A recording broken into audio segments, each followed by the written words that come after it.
Welcome to the Slop Farm. Enjoy the video. You start with quick, targeted checks so you don't waste time. First, power cycle the machine. Shut down, unplug, or remove the battery for 30 seconds, then restart. This clears transient faults. Next, inspect the keys closely. Blow compressed air, brush out debris, and gently wiggle suspect caps to see if they reseat. Once done, plug in a USB or Bluetooth keyboard to determine whether the problem is the laptop hardware or the operating system.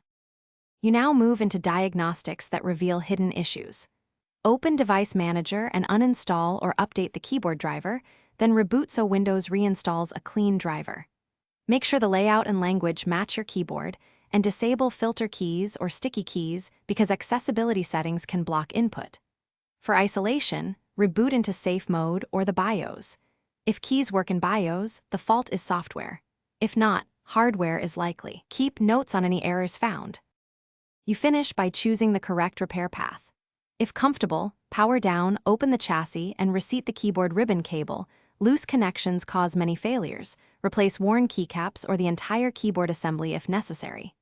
As a stopgap, use a reliable external keyboard or a USB to Bluetooth adapter. When issues persist, especially after liquid exposure or intermittent behavior, replace the unit or contact a technician. Troubleshooting tip: if repairs fail, test a known good keyboard on your machine to confirm the fault before buying parts. Thanks for watching. Consider subscribing if we helped you today.